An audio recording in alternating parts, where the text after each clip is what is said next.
In verse 25, first, like Simeon, desire to live the Spirit-filled life God offers. Now notice what it says in verse 25. And behold, there was a man in Jerusalem whose name was Simeon, and this man was just and devout, waiting for the consolation of Israel. Look at the ending. And the Holy Spirit was upon him. The Holy Spirit was upon him. Now that is a profound statement. Do you truly want to be full of, overflowing with, and controlled by the Holy Spirit? That's the first question. Are you really inviting His presence to control your heart and life every day? Do you want Him? Are you inviting Him? Number 3, do you seek to rely on Him to lead and guide you through life? By the way, every one of those are yes or no questions. Not kind of.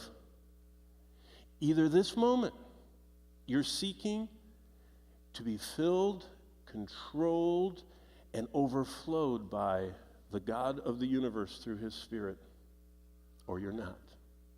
Either this moment, you're seeking Him to dominate in your life, or He's not even in the equation. Either this moment, you're saying, like Jesus, Luke 22, not my will, but thine be done. Or you're not. There's no middle ground. It's not kind of. Look back at verse 25. Simeon desired to live the Spirit-filled life God offers. How do I know that? Because the Holy Spirit was on him. The Holy Spirit dominates our life by invitation. As Paul put it this way, I beseech you therefore, brethren, born again people, by the mercies of God, that you present your bodies as this dwelling place where God is in control. So it's a choice.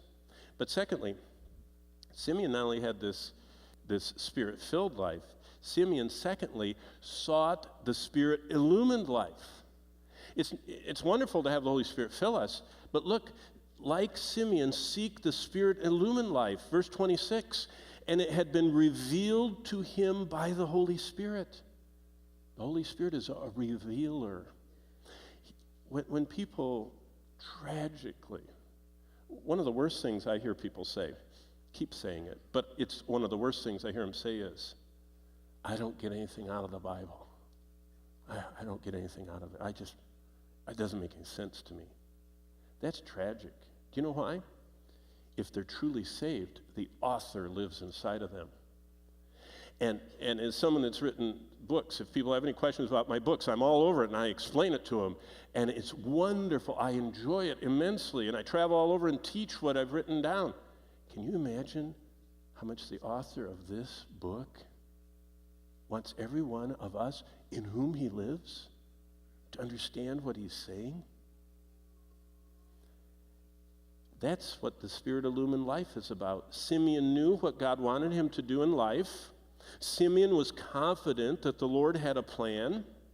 Simeon rested in the faith that God's will for his life was what he wanted, and that led him to a calm assurance. Is that what your life's like? Do you have a calm assurance that you know beyond a shadow of doubt that you are living and walking and going through life in God's will? There's no better way to live. I just had a big discussion with someone, and they were talking about all the challenges of being in the ministry, because being in the ministry is much like being a surgeon working on the front lines with a lot of diseased people, that you're always, you're kind of exposed to everything. And when you're in the ministry, you're exposed to all the evils of life, because that's when people want you. When their life is falling apart, when their family's falling apart, when their emotions and mind and finances and morals are all falling apart, that's when they're really interested. And dying and breaking up and divorcing and everything else. And so you're constantly under the pressure of all that, which on top of that, there's the whole spiritual warfare dimension we've been looking at. And they said to me, why would you do that? For decade after decade, I said, It's only calling of God. Because it's not something you just kind of say, I love sailing, or I love, shopping. No, it's, as Paul said, he said, I bear the burden of the churches.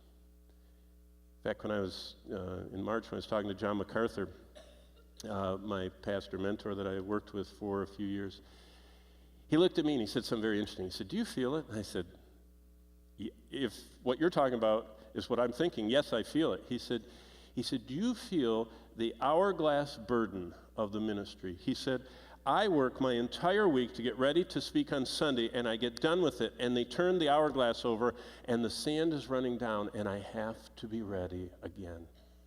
He said, for 50 years, I have never been out from under that burden of the ministry. I said, well, it's only been 33 for me, but I do feel that burden. But that's knowing God's will for your life.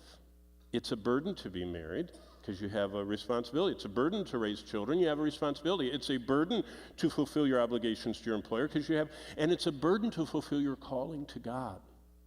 But it's a precious burden, as Simeon said. Have you asked the Lord to illumine His Word and open your eyes to see what He's planned for your life? The greatest joy in life comes from knowing and doing God's will for your life.